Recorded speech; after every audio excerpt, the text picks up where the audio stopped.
Good afternoon everyone, स्वागत है आपका टारगेट सेमेस्टर के यूट्यूब चैनल पे। और हम यहाँ पे जा रहे हैं फिजिक्स का सेकेंड यूनिट पढ़ने, जो जिसका नाम है मैग्नेटोस्टैटिक्स। स्टैटिक्स मतलब आप लोग सभी जानते हैं, मैग्नेटोस्टैटिक्स मतलब चुंबकीय स्थिरांक, ठीक है ना। हम यहाँ का स्टैटिक्स का मतलब जब हमारा चार्ज क्या हो, स्थिर हो। समझ में आ रहा है? जब हमारा चार्ज क्या हो, रेस्ट पे हो, तो वहां पे जो हमारा चुंबकीय बल लगता है, मैग्नेटिक फोर्स काम करता है, उसको कहते हैं मैग्नेटोस्टैटिक्स। Is it clear? यहाँ तक क्लियर है सभी को? ओके, यहाँ तक क्लियर है ना। अभी यहाँ पे देखो, आगे जैसे जैसे बढ़ेंगे, जो हमने पहला यूनिट पढ़ा था इलेक्ट्रोस्टैटिक्स, उसी से जुड़े हुए कुछ चीजें आपको यहाँ पे दिखेंगी। जैसे करंट के बारे में पढ़ेंगे, ठीक है, कूलॉम के बारे में पढ़ेंगे, या फिर वहां पे मैग्नेटिक फोर्स जो भी लगता है उसके बारे में पढ़ेंगे, ठीक है। तो सबसे पहले हम यहाँ पे जो भी है मैग्नेटिक फोर्स या इलेक्ट्रिक फील्ड कह सकते हैं, इसको पहले देखेंगे। मैग्नेटिक फील्ड देख लेते हैं, ठीक है। तो सबसे पहले आप टॉपिक नोट करेंगे, मैग्नेटिक फील्ड।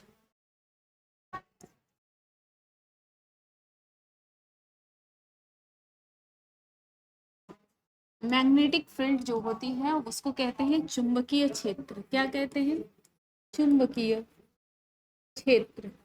ओके,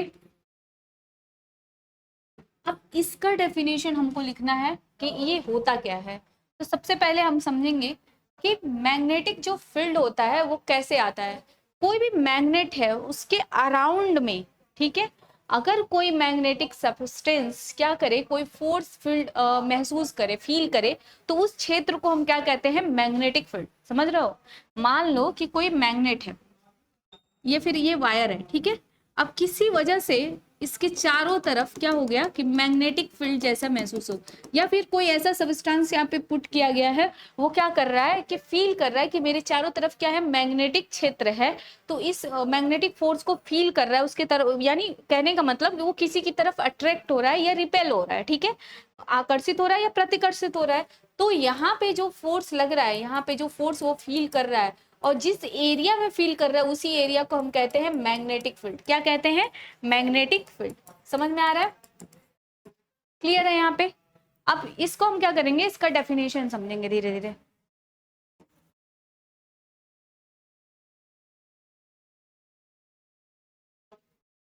ध्यान से समझना। इन अ रीजन, एक ऐसा क्षेत्र, ठीक है, वेयर अ सबस्टेंस फील्स, क्या करता है? महसूस करता है क्या? मैग्नेटिक फोर्स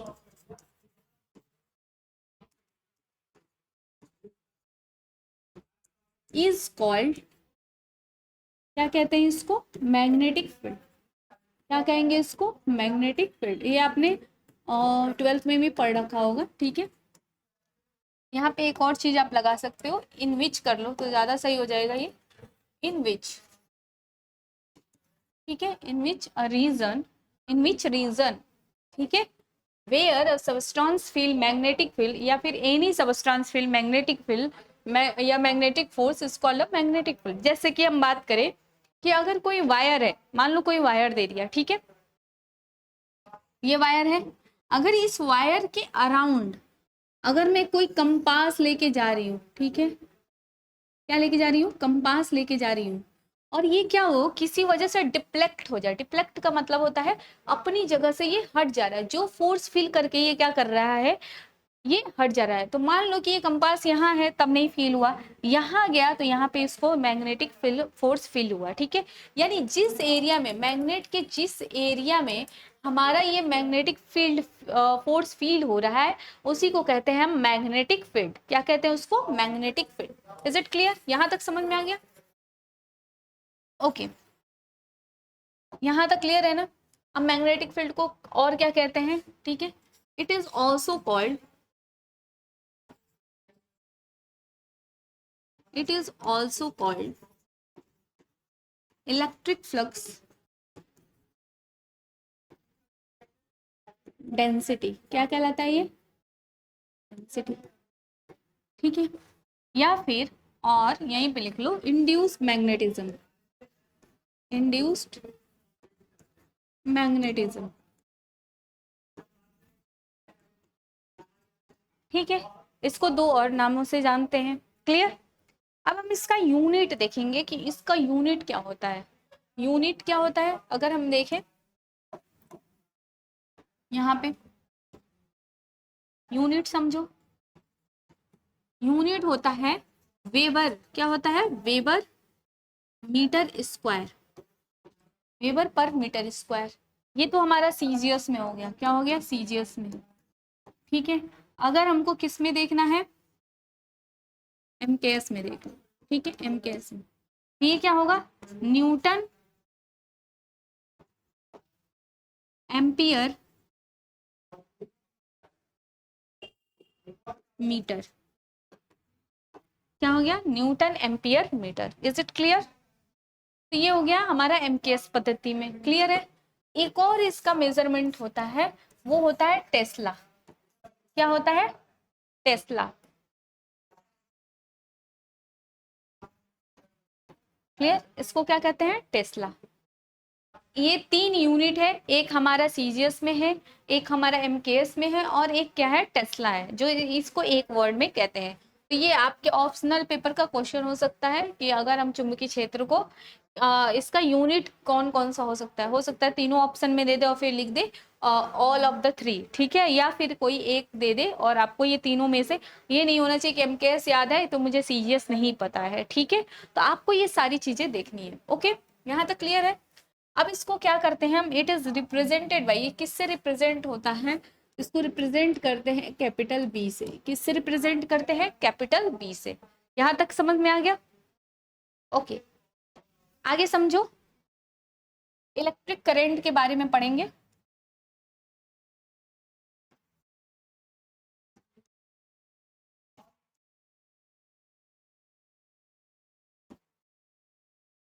इलेक्ट्रिक करंट, भाई करंट किस में फ्लो होता है? करंट किस में फ्लो होता है? एक कंडक्टर में फ्लो होता है। ठीक है, अब तो हम इसका डेफिनेशन कैसे लिख सकते हैं बताओ तो जरा। When charge flow in a conductor per unit time, per unit time is called electric current. क्या कहलाएगा ये? Electric current. यहाँ तक समझ में आ गया? इलेक्ट्रिक करंट क्या हो गया? यहाँ पे लिख सकते हैं इट इज रिप्रेजेंटेड बाय, ये किससे रिप्रेजेंट होता है? It is represented by I, small I. Is it clear? यहाँ तक समझ में आ गया? ओके, अब आगे बढ़ते हैं। ये तो हो गया हमारा। एक और लाइन लिखेंगे, यहाँ पे डालेंगे, ध्यान से समझना।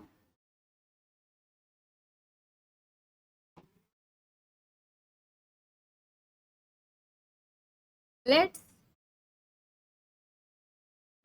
let us assume that the charge q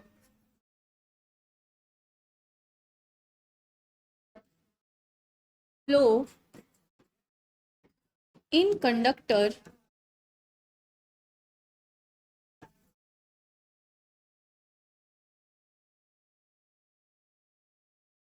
per unit time t, किसमें? पर unit time t, then the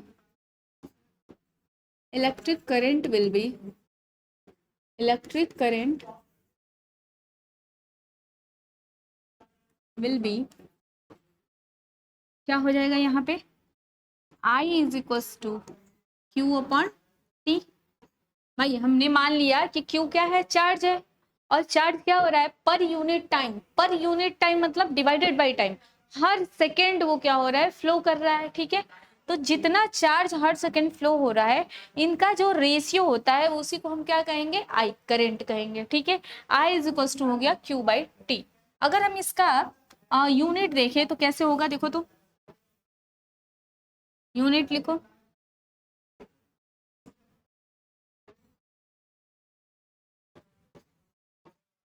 unit यहाँ पे आप लोग लिखेंगे, यूनिट हो जाएगा एम्पियर।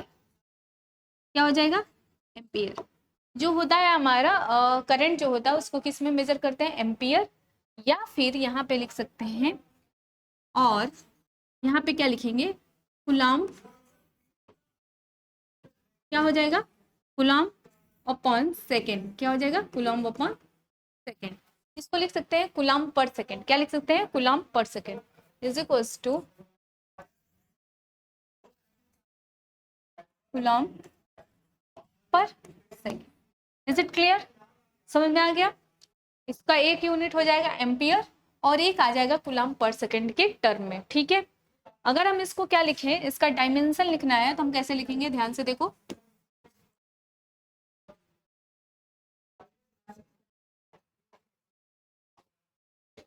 इसका डायमेंशन देखना जरा,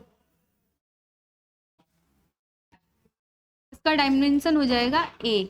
क्या हो जाएगा, ए। क्लियर, यही इसका डायमेंशन होगा। क्लियर है ना, यहाँ पे समझ में आ गया। Okay, sorry. अब आगे बढ़ेंगे जरा, यहीं से करेंगे करंट डेंसिटी के बारे में बात। ठीक है, किसके बारे में, current density.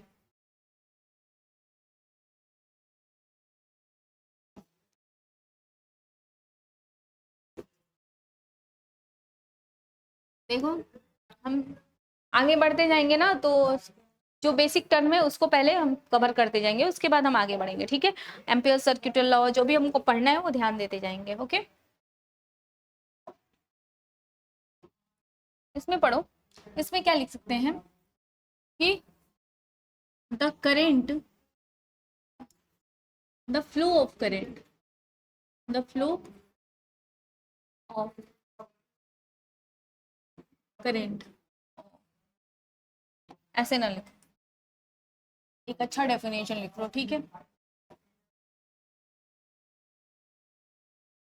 when a current flow in a cross sectional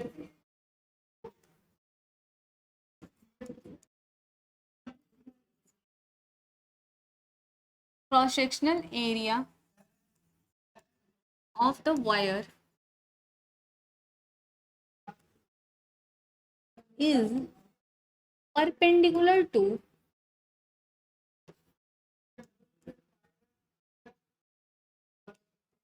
the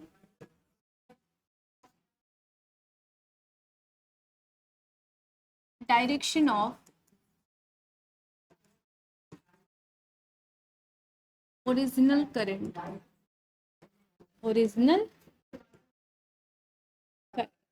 okay, यहाँ समझो, मान लो जब वायर होता है, पतला सा होता वायर होता है, देखो ये मान लो कि ये पतला वायर है, ये थोड़ा सा मोटा हो गया, पेन है, ठीक है, ठीक हो जाएगा। ठीक है, लेकिन वायर तो बहुत पतला होता है, बहुत पतला होता है, इतना पतला होता है, मोटा भी वायर आता है। ठीक है, जो टेलीफोन लाइन बूथ पे ऐसे जाता है। तो मान लो ये वायर है, और वायर मान लो पीछे क्या है, गोल गोल ऐसे दिख रहा है ना, इसको मान के चलो, ये दिख रहा है, ये क्या है, वायर। वायर के पीछे ये गोल वाला जो है, इसको कहते हैं क्रॉस सेक्शनल एरिया। क्या कहेंगे, क्रॉस सेक्शनल एरिया, अनुप्रस्थ काट। ठीक है, अनुप्रस्थ काट क्षेत्र। क्लियर। अब इसमें से क्या हो रहा है, इधर करंट फ्लो हो रहा है, तो जो यहाँ पे करंट फ्लो होगा वो इसके जस्ट, उसका जो डायरेक्शन होगा ना, वो इसके परपेंडिकुलर होगा। क्या होगा, परपेंडिकुलर होगा।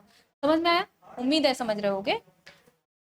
सुनो, जैसे ये क्या है, वायर है, वायर का ये गोल गोल पीछे होगा, इधर भी पीछे होगा। ठीक है भाई, वायर होगा ना तो कुछ इधर चपटा होगा, तो इधर जो चपटा वाला भाग है इसी को कहते हैं क्रॉस सेक्शनल एरिया। ठीक है, अब ये क्रॉस सेक्शनल एरिया जो है, इसमें जो करंट फ्लो करेगा वो ओरिजिनल करंट जो इधर डायरेक्शन है इस करंट का, इस फ्लो के परपेंडिकुलर होगा। क्या होगा, परपेंडिकुलर होगा, या 90 डिग्री का एंगल बनाएगा। इज इट क्लियर, यहाँ तक समझ में आ गया।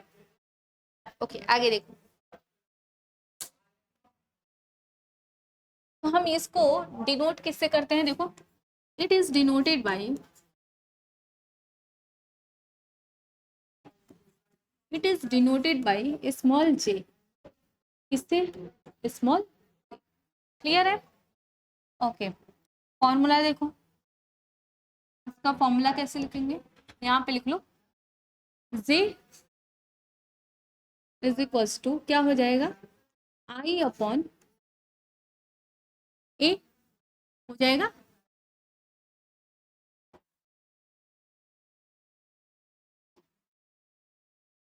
जे is equals to I into, ठीक है।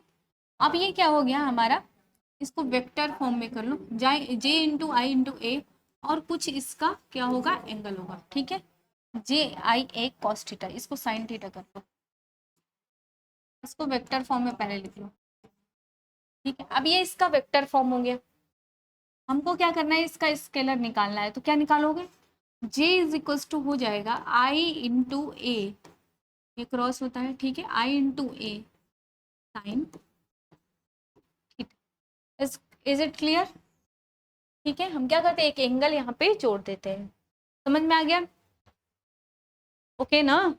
अब यहाँ पे देखो ये चीज समझ में आया ना, साइन 90 डिग्री का क्या हो जाएगा, वन वैल्यू हो जाएगा, J is equals to I into A आ जाएगा, क्लियर। तो ये हो गया हमारा। अब इसका मान लो कि हमको निकालना है क्या, यूनिट निकालना है, ठीक है।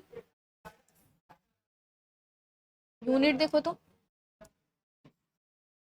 यूनिट ध्यान से समझना, यूनिट क्या हो जाएगा, अगर मैं इस डेंसिटी का यूनिट देखूं तो जो यूनिट है वो क्या हो जाएगा, आई का क्या होता है, एम्पियर, ठीक है, एम्पियर हो गया, और ये कितना है, पर मीटर स्क्वायर, गलत हो रहा है,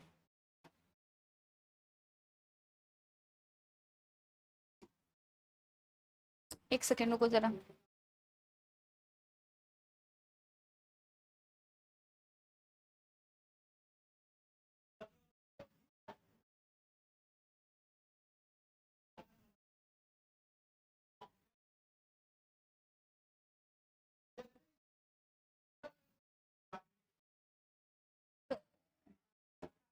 ये चीज देखो हम लोग गलत लिख दिए हैं, हम शुरू में ही कह रहे थे v इज इक्वल्स टू होगा आई क्रॉस आई अपॉन ए,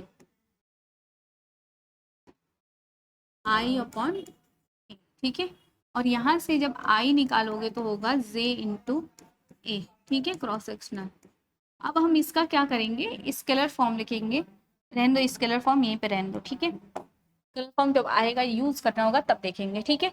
अब ये क्या है, डेंसिटी है, डेंसिटी का क्या होता है, मास अपॉन वॉल्यूम होता है, क्या होता है, मास अपॉन वॉल्यूम, यही होता है ना। तो भाई अगर हम इसका लिख लें, इसका देखो जे का, ठीक है, J is equal to I upon J का हम लिख रहे हैं यूनिट ऑफ जे, यहाँ पे आई का नहीं लिखना है, यूनिट ऑफ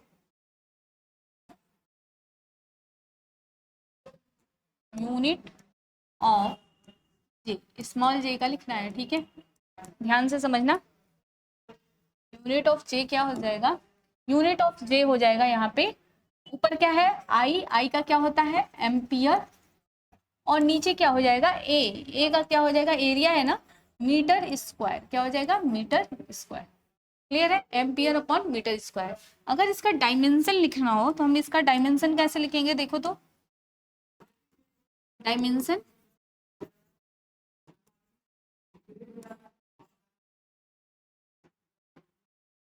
इसका डायमेंशन हो जाएगा, एम्पियर का क्या होता है ए, और नीचे क्या हो गया एल का स्क्वायर, ठीक है, इज इक्वल्स टू ये हो गया ए एल पर माइनस, ठीक है, ये हो गया डेंसिटी का, करंट डेंसिटी का क्या हो गया हमारा, ये डायमेंशन हो गया, और ये यूनिट भी हो गया, क्लियर। अब हम पढ़ेंगे बायो सेवर्ट्स लॉ, क्या पढ़ेंगे, bio Savart's law, next topic हो गया हमारी बायो सेवर्ट्स लॉ। इससे पहले आप ये बैच देख सकते हैं, ठीक है, ये है सारथी बैच, जो आपको टारगेट सेमेस्टर के ऐप पे आपको इजीली मिल जाएगा, और वहाँ पे आपको सेमेस्टर की जितनी भी तैयारी है वो पूरी तरह से कराई जाएगी, ठीक है।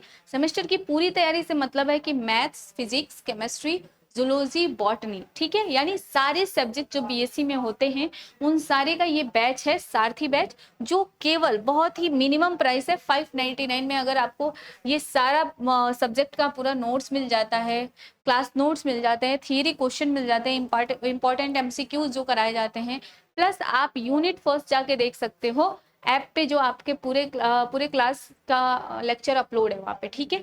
तो अगर आप वहाँ पे जाते हो ना तो आप देख सकते हो कि मैंने क्या किया है, न्यूमेरिकल्स भी करवाए हैं, ठीक है। तो आप वहाँ पे पूरा इजीली पढ़ सकते हो, नोट्स बन सकता है आपको, और सारे आपके डाउट भी क्लियर हो जाएंगे, ठीक है। आप देख सकते हो यहाँ पे मैथ वाले सर हैं और यहाँ पे मैथ वाली मैम है, और जूलॉजी वाले सर को तो आप जानते ही होंगे, केमिस्ट्री वाली मैम को भी जानते होंगे, बायोलॉजी के जो टीचर है हमारे रवि सर, ठीक है। आप सभी भली बातें परिचित होंगे। तो आप प्लीज जल्द से जल्द ज्वाइन करिएगा, क्योंकि आपका सिलेबस पीछे रह जाएगा। अगर आप बहुत लेट ज्वाइन करोगे तो फिर आपके लिए दिक्कत हो जाएगा। अगर आप, मैं आप ही के लिए बोल रही हूँ, क्योंकि अगर आप पहले करोगे तो आपको सारे लेक्चर कंप्लीट हो जाएंगे, ठीक है। पेपर आने तक आपका पूरा सिलेबस कंप्लीट होगा, आप रिवीजन कर रहे होंगे और आप एमसीक्यूज का खुद ही आंसर दे रहे होंगे, ठीक है। तो आप ये जाके देख लेना, टारगेट सेमेस्टर पे आपको मिल जाएगा सारथी बैच, वहां से आप इसको ज्वाइन कर सकते हो, ठीक है। चलो हम, ये तो हो गया। और ये जो है यूनिट सेकंड का जो फर्स्ट लेक्चर है, ये आपको यूट्यूब पे मिल जाएगा, ठीक है, इजीली अवेलेबल होगा यूट्यूब पे, आप वहाँ पे जाके देख सकते हो। उसके बाद अगर अपनी राय बनानी हो तो देख लेना, ठीक है। बाकी आपको क्लास अच्छा लगेगा, उम्मीद है, ठीक है। चलो हम आगे बढ़ते हैं। ये हो गया हमारा करंट डेंसिटी। अब नेक्स्ट टॉपिक जो हमारा है वो है बायो सेवर्ट्स लॉ। क्या है हमारा? बायो सेवर्ट्स लॉ, ठीक है।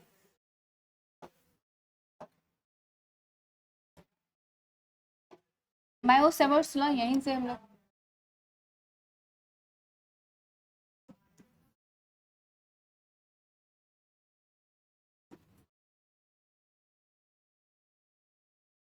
बायो सेवर्ट्स लॉ के बारे में देखेंगे। ध्यान से देखना और समझना। मान लो कि ये क्या है, एक वायर है, ठीक है, और इस वायर से दूर एक पॉइंट पी है, ठीक है, यहाँ पे। और इस पी को कहाँ पे, इसको कुछ दूरी पे रखा गया है, मान लो ये आर दूरी पे यहाँ पे रखा गया है, और ये परपेंडिकुलर है, और वायर के ये यहाँ से जो वर्टेक्स है, यहाँ पे क्या बना रहा है, एक एंगल बना रहा है, जिसको हम मान लेते हैं थीटा। क्या मान लेते हैं? थीटा, ठीक है। इसका एक स्मॉल एलिमेंट ले लेंगे डी एल। क्या ले लेंगे? D L. इसमें कौन सा करंट फ्लो हो रहा है? आई करंट फ्लो हो रहा है, ठीक है। आप ये देख सकते हो, ये थीटा है, ये आर है, और ये पी है, और ये क्या हो गया? डी एल, ठीक है। और इसमें कौन सा करंट फ्लो हो रहा है? आई करंट फ्लो हो रहा है। तो बायो सेवर्ट्स लॉ ये कहता है कि जो ये पॉइंट पी है, ठीक है, इसी पे हमको क्या करना है, मैग्नेटिक फील्ड निकालना है। क्या निकालना है? मैग्नेटिक फील्ड निकालना है। जो पॉइंट पी है, इस पे हमको क्या निकालना है? मैग्नेटिक फील्ड निकालना है। ठीक, क्लियर है? समझ में आ गया? अब ये चीज समझो, ये फिगर आप अच्छे से बनाएंगे, ये तो समझाने के लिए था, ठीक है। तो सबसे पहले हम क्या करेंगे, फिगर बनाएंगे।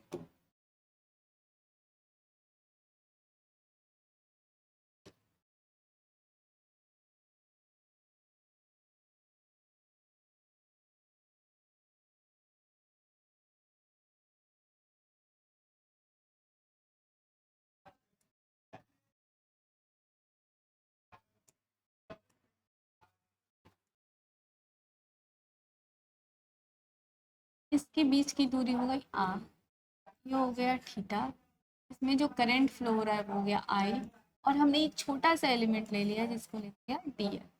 क्या ले लिया? डी एल, ठीक है। यहाँ तक क्लियर है ना आपको? ओके। तो अब चलते हैं स्टेटमेंट की तरफ, ठीक है।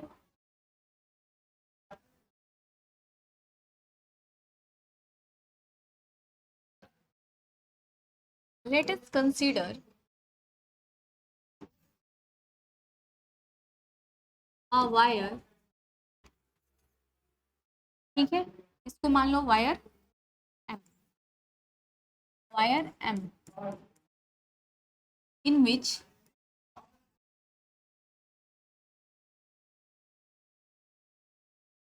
current, in which current I is flowing and point P is at the distance of r from wire. ठीक है, वायर से कितने दूरी पे है ये, आर डिस्टेंस पे। कितने दूरी पे है, आर डिस्टेंस पे। And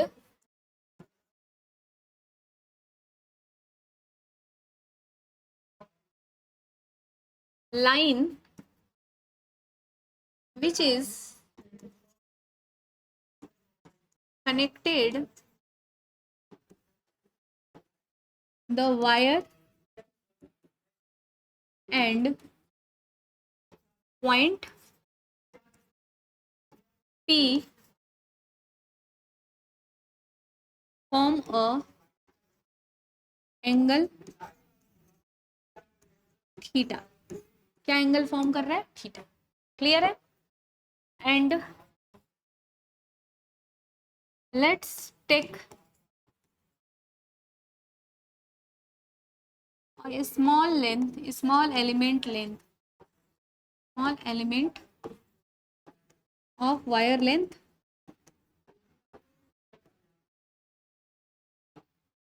dl। ठीक है, समझ में आ गया। इसको मैंने स्टेटमेंट की तरफ से पूरा ये लिख दिया। क्लियर है यहाँ तक। ओके, आगे बढ़े। देन क्या हो जाएगा, then from बायो-सैवर्ट्स law,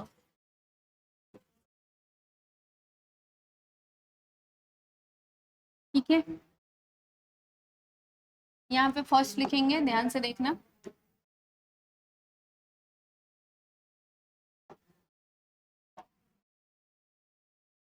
magnetic field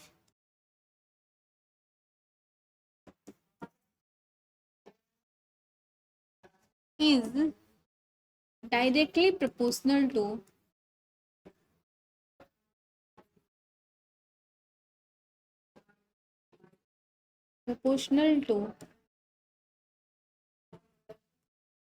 the current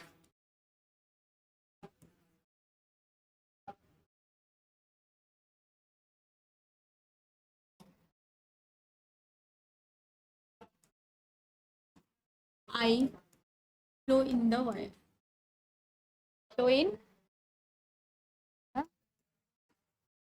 wire। तो यहाँ पे आप क्या लिख सकते हो, बताओ तो जरा मुझे।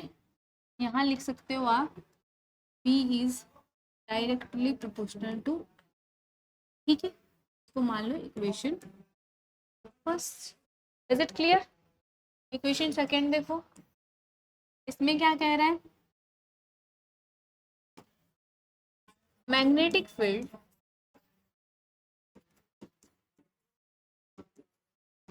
is proportional to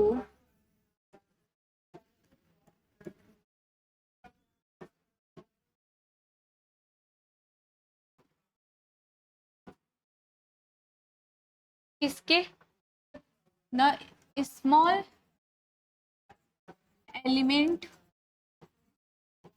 length of dl of the wire। ठीक है, of the wire। तो आप यहाँ पे क्या लिख सकते हो, b is directly proportional to,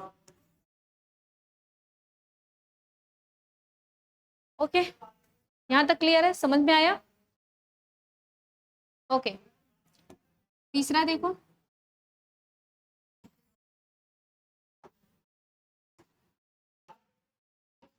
magnetic field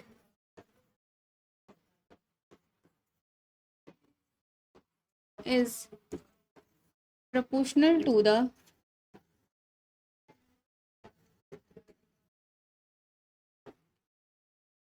sine of the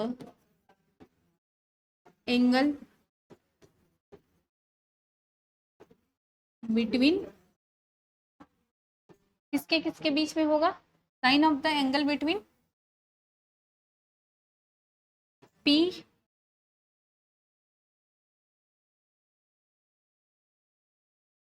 line P joining the wire theta. ठीक है, तो ये क्या हो जाएगा? यहाँ पे आप क्या लिख सकते हो बताओ तो? तीसरा इक्वेशन क्या लिख सकते हो? B is directly proportional to sine of theta. ये हो गया हमारा थर्ड। Is it clear? यहाँ तक समझ में आ गया? ये तीन इक्वेशन आपको क्लियर है? चौथा एक और इक्वेशन होगा, ध्यान से समझना। उन्होंने और क्या बोला था फोर्थ में? उन्होंने ये बोला था कि जो मैग्नेटिक फील्ड है, मैग्नेटिक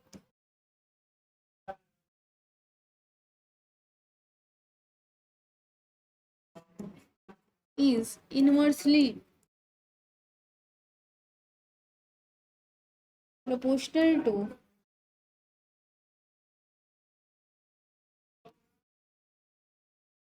the इसके इसके इनवर्सली प्रोपोर्शनल होगा डिस्टेंस बिटवीन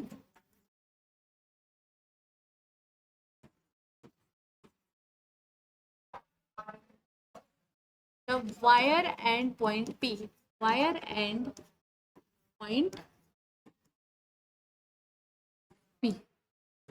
ठीक है, इनवर्सली प्रोपोर्शनल होगा। इनवर्सली मतलब 1/r to the square of, देखो ये गलती हो गया, ठीक है, आप यहाँ पे लिखेंगे to the square of the distance between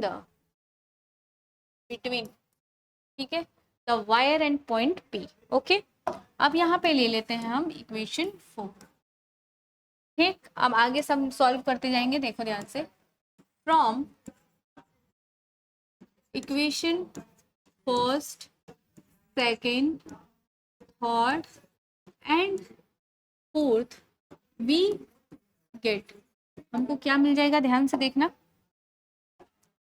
हम क्या लिख सकते हैं बताओ तो? B is directly proportional to I into DL into sin theta और अपॉन हो जाएगा R square. Is it clear? ऐसे लिख सकते हैं भाई। B क्या है? जो हमारा मैग्नेटिक फील्ड है वो किसके किसके प्रोपोर्शनल है? I, DL और sin थीटा। किसके प्रोपोर्शनल है? I, DL and sin theta और अपॉन R स्क्वायर। क्या हो जाएगा? Upon R square. Clear? Field है। ओके, अब ध्यान से समझो, ये हो गया। अब प्रोपोर्शनलिटी का जब साइन हटाएंगे, ये इनवर्सली प्रोपोर्शनल था और इन सारे के क्या था? वो डायरेक्टली प्रोपोर्शनल था, इसलिए हमने ऐसे लिख दिया। अब इसका प्रोपोर्शनलिटी का साइन जब हटाएंगे तो देखो क्या हो जाएगा? B is equals to K I D L sine theta upon R square. ठीक है, क्लियर है? अब देखो आगे, देखो समझो, इतना तो हो गया। अब K इज इक्वल्स टू क्या होता है? K इज इक्वल्स टू होता है म्यू नॉट अपॉन 4 पाई। कितना होता है? म्यू नॉट अपॉन 4 पाई। ठीक है, अगर हम यहाँ पे K की वैल्यू देखें, सॉरी म्यू नॉट की वैल्यू देखें, तो यहाँ पे लिख सकते हैं 4 pi into 10 to the power -7। Clear है? यहाँ तक क्लियर है ना? अब आगे देखो, म्यू नॉट क्या होता है? Permeability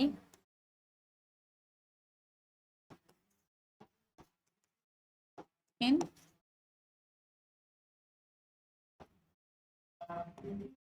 free. क्लियर है? समझ में आ गया? यहाँ तक समझ में आ गया? यही फॉर्मूला है किसका? बायो सेवर्ट्स लॉ, और इसी को क्या कहते हैं हम? Bio Savart's law. क्लियर है? ठीक है, अगर हम इसको बायो सेवर्ट्स लॉ कहते हैं तो इसी फॉर्मूले को यूज करके हमको क्या करना है? आगे जितने न्यूमेरिकल आएंगे उनको सॉल्व करना है। ठीक है, अब इसका एप्लीकेशन आता है, ठीक है, क्या आता है, एप्लीकेशन ऑफ बायो-सेवर्ट्स लॉ। आप यहाँ पे हेडिंग डाल सकते हो या फिर देखते हैं कहीं पेजेस बने हो तो, ठीक है, application of bio-Savart's law.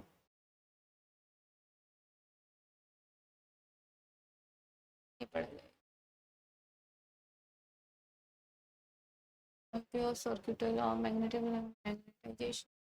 Okay, we will study later.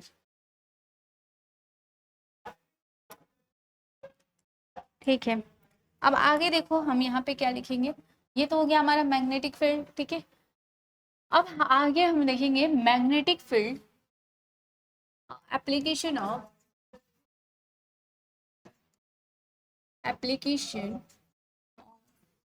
Bio-Savart's law.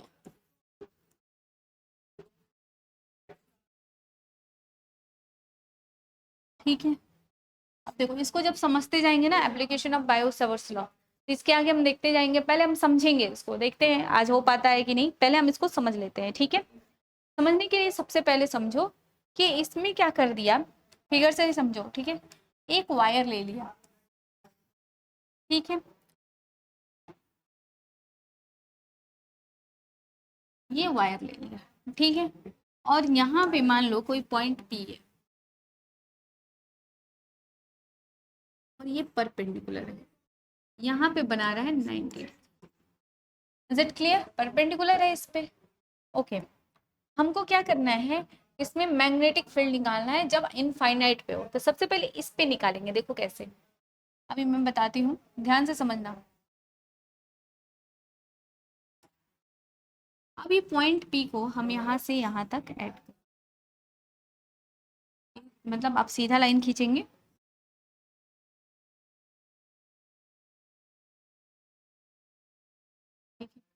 इसको मान लो ए और ये हो गया बी, ठीक है। अब क्या करेंगे, इसका जो डिस्टेंस है यहाँ से यहाँ तक, इसको मान लो एक्स, क्या मान लिए हम, एक्स डिस्टेंस, ठीक है। और इन दोनों एंगल को हम मान लेते हैं फाइव, क्या मान ले, 5 1 5 2 5 1, और ये हो गया 5। क्लियर है, समझ में आ रहा है। अगर हम क्या करें, यहाँ से यहाँ तक कोई लेंथ ले लेते हैं, मान लो यहाँ से लेके यहाँ तक डी एल, क्या ले ले, डी एल, ठीक है। और इस लाइन को जब हम डीएल ले लेंगे तो हमको क्या करना है, इस पे सबसे पहले मैग्नेटिक फील्ड निकालना है। अब इसको क्या कर रहे हैं, यहाँ पे ले आके, क्लियर, ई से मिला दिए। अब इसके बीच का जो एंगल है इसको मान लेंगे हम D5, क्या मान लेंगे, D5, क्लियर है। और यहाँ से क्या करेंगे, एक परपेंडिकुलर लाइन ड्रॉ कर देंगे, ठीक है, और ये मान लेंगे एंगल थीटा, और सबको नाम दे दो, ये ले लो P Q R P Q R, clear, और इसको नाम दे दो M या O, P Q R, और ये हो गया हमारा O। P तो यहाँ पहले से था ना,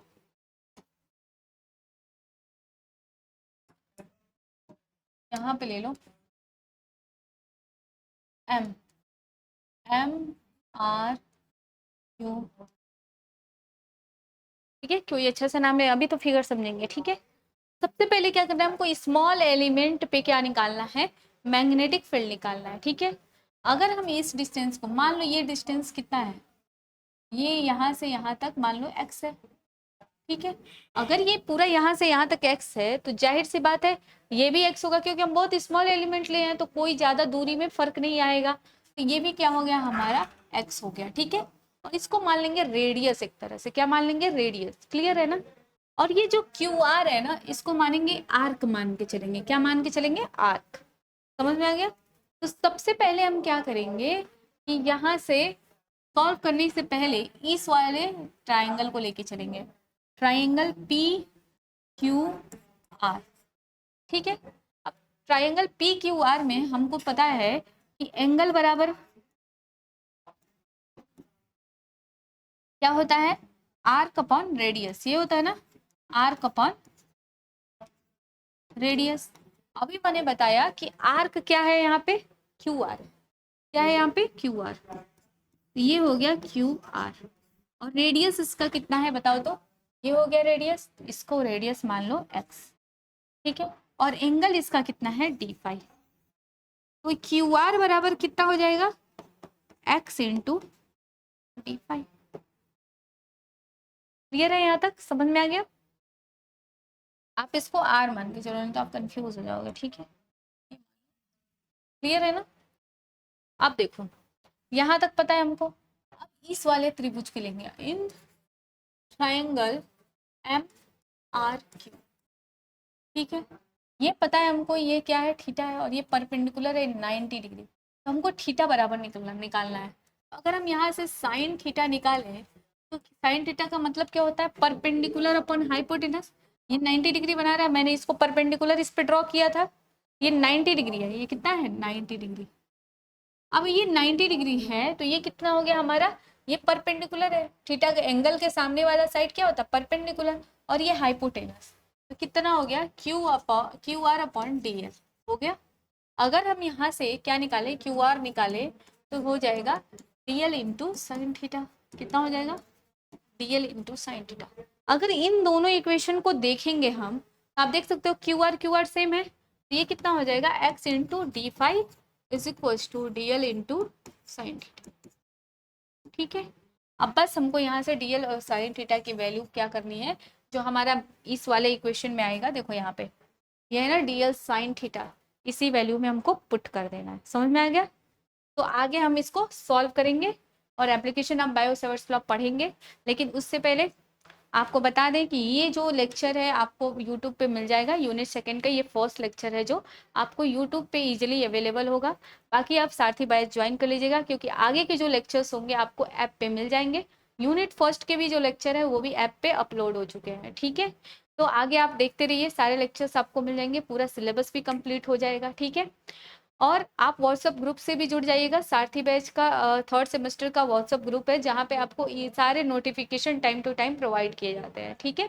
आज के लिए बस इतना, मिलेंगे नेक्स्ट लेक्चर ऐप पे मिलेंगे, वहाँ पे आप लोग देख सकते हैं, ठीक है। Thank you.